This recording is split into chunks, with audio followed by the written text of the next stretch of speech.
right, good afternoon. Just a short while, we will be joined by Maximo Torero, who you well know. He is the chief economist of the Food and Agricultural Organization. He will join us virtually to brief on the FAO's latest food price index. And then immediately after that, there will be a hybrid briefing with Robert Floyd, the executive secretary of the Comprehensive Nuclear Test Ban Treaty Organization, otherwise known as CTBTO. As expected and on schedule, the Secretary General arrived in Hiroshima in Japan a few hours ago, where he will take part tomorrow in the Peace Memorial Ceremony. At the ceremony, he will reiterate his call on world leaders to urgently eliminate stockpiles of nuclear weapons. He will also meet a group of surviving victims of the atomic bomb, known as the hibakusha, in Hiroshima and Nagasaki, and Mr. Guterres will also participate in a dialogue with young activists. He will then move on later to Mongolia and then to the Republic of Korea. As you saw in a press release that was issued a few hours ago, the Joint Coordination Center for the Black Sea Grain Initiative authorized the departure of 3 vessels from Ukraine, 2 from the port of Chornomorsk and 1 from Odesa. The 3 cargo ships are carrying a total of 58,441 metric tons of corn through the humanitarian coordinator under the initiative. The 3 ships are on their way as we track them, and they're on their way towards the Bosphorous, where they will be inspected. The JCC also authorized the movement of an inbound ship, the motor vessel Fulmar S, which is heading for Chornomorsk. That ship, which was anchored in the area near Istanbul, was inspected this morning and is on its way to Chornomorsk. Drawing from lessons learned from the first movement of under the initiative for the Razzoni, the Joint Coordination Center has authorized the movement as a second proof of concept, testing our ability to do multi-ship operations in the corridor of both inbound and outbound vessels. In addition, the corridor has been revised to allow for more efficient passage of ships while maintaining safety. The Coordination Center further acknowledges the need of the commercial vessels stranded in Ukrainian ports since February to depart to their predefined destinations. The movements will free up valuable pier space for more ships to come in and carry food to global markets in line with the aims of the initiative. And as per the procedures agreed, at the Coordination Center, all participants will coordinate with their respective military and other relevant authorities to ensure the safe passage of commercial vessels. Turning to Syria, our humanitarian colleagues inform us that a UN cross-line convoy carrying 14 trucks and carrying food for some 43,000 people crossed yesterday from Aleppo to Sarmada in northwest Syria. This is the 6th cross-line convoy in line with the with our interagency operational plan developed after the adoption of Security Council Resolution 2585 of July 2021, and the first since the adoption of Council Resolution 2642, which continued the scheme. Humanitarian conditions are deteriorating in northwest Syria due to the ongoing hostilities and a deepening economic crisis. There are 4.1 million people that rely on aid to meet their most basic needs. 80% of them are women and children. While it is an important complement, the cross-line operation is at this time not able to substitute for the massive cross-border operations which we run and that reaches 2.4 million Syrians each month. From Mauritius and the Seychelles, our team there, led by resident coordinator Christine Umutoni, is ramping up their support to authorities to address the impact of the rising cost of fertilizers. This is urgent for both countries, which are currently 100% dependent on imported chemical fertilizers. We are helping with import substitution strategies that help the environment as well as local producers, including women. The Food and Agriculture Organization, the UN Development Program, and UN Women are ready to use seaweed for the local production of biofertilizers in Mauritius. This project builds on similar seaweed fertilizer productions practiced out in the Seychelles, bolstering aquaculture and hydroponics, also with the support of the United Nations team. And lastly, we want to thank yet another country which has paid its budget dues in full, giving up to 115, and that country is the southernmost country in the world. Which country are we talking about? Yes. It's kind of a tie between the AP and the Deutsche Presseagency, but...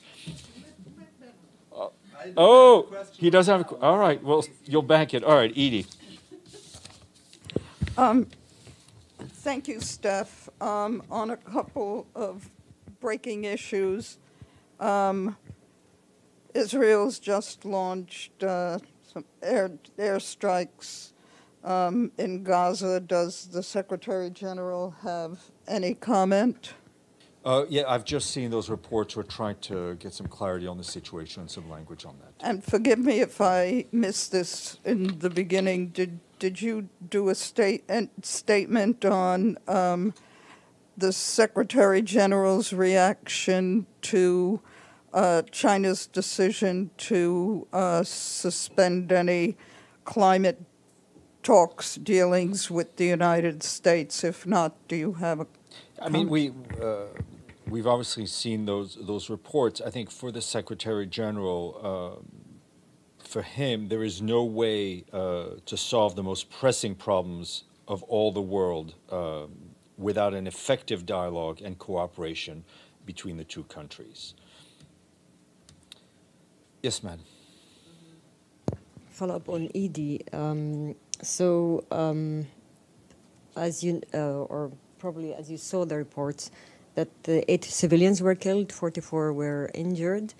I know you said that you will get some language on that. On Gaza. On Gaza, sorry. Yeah, thank so you. by Yeah, the yeah, Israeli strike on Gaza, 8 civilians were killed and 44 were injured, according to press reports.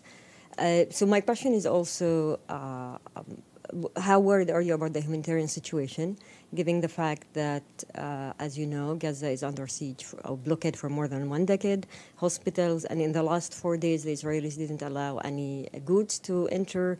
There is a shortage of fuel, etc. So we've always been concerned and continue to be concerned about the humanitarian situation in Gaza. In terms of what's going on today, we're in touch with our colleagues on the ground, and I'm just trying to get some clarity in some language. Yes, ma'am.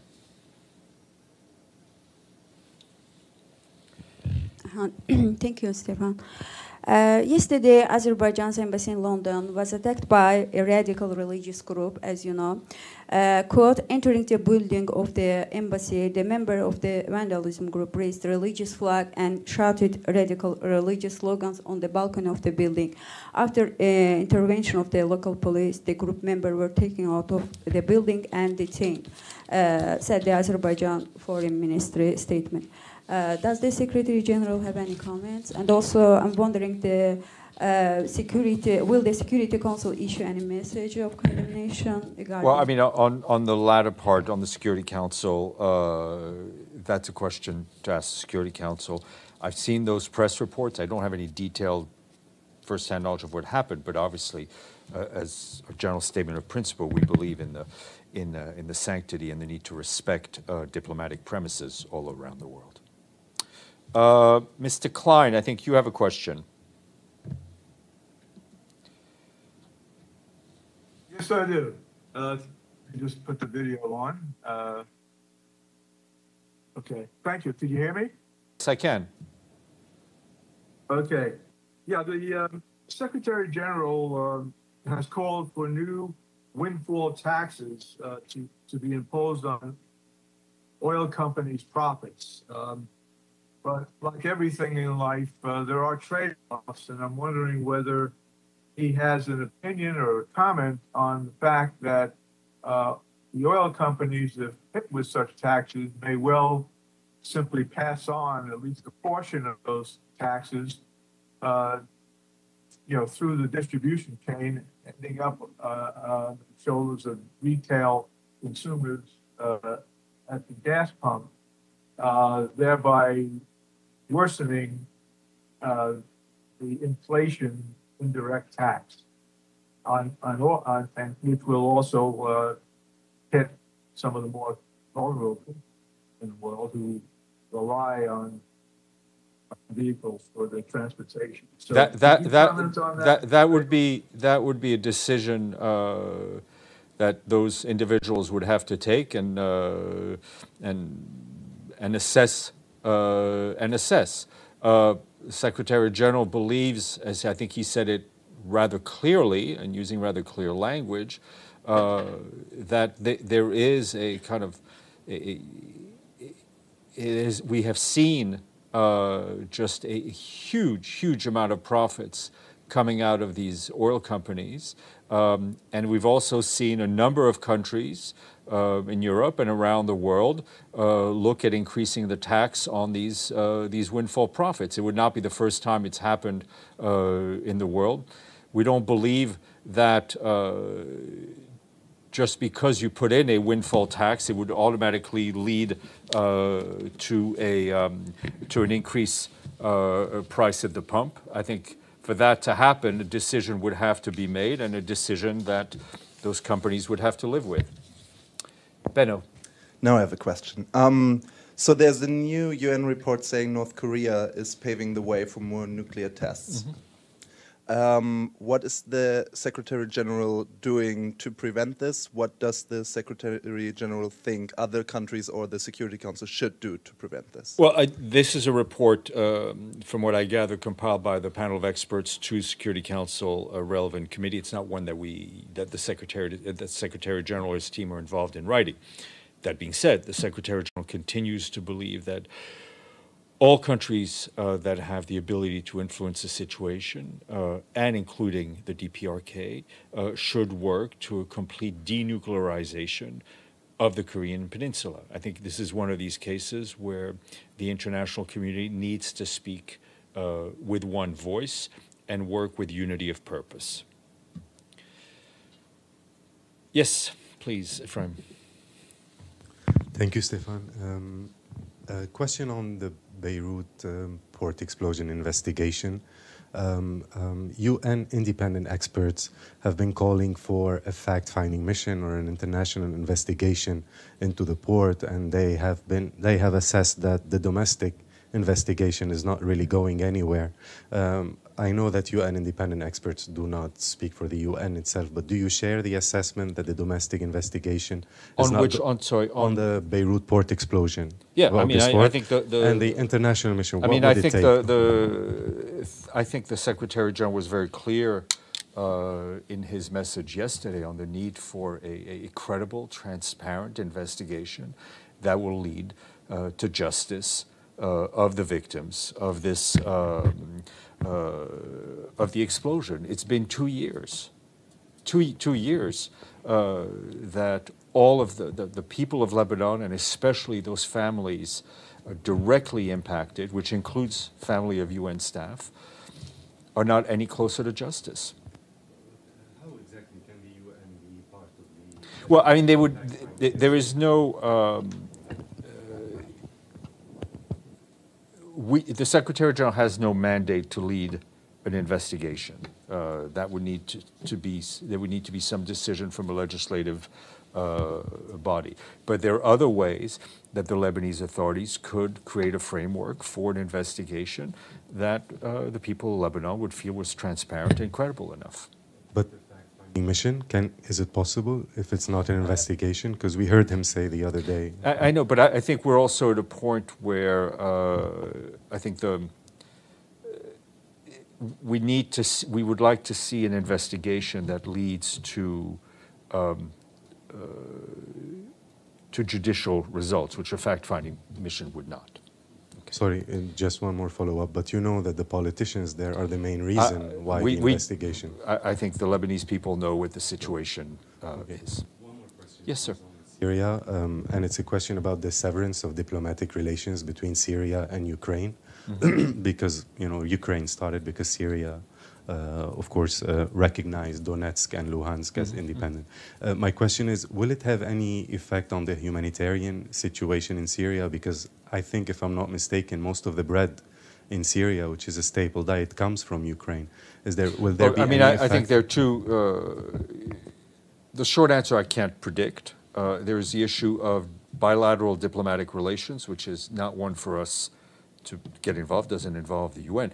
There is a whole commercial traffic that involves commercial entities bringing grains in, and we hope that continues. We do not expect that to have an impact on our own humanitarian operations. Okay. Yes, Kirsten. I'm going to try again on Gaza. This attack happened in a very populated residential area. What does international law say about striking? It doesn't appear that there was the usual evacuate orders or anything like that that normally, at least you would, in other times you've heard from Israel and so on. I completely. There's a young girl who's been killed. I completely understand your questions and your need for answers. What I tell you is that we're in touch with our colleagues. We're trying to get some clarity and some language to be able to answer those questions. Okay, I think we can turn to our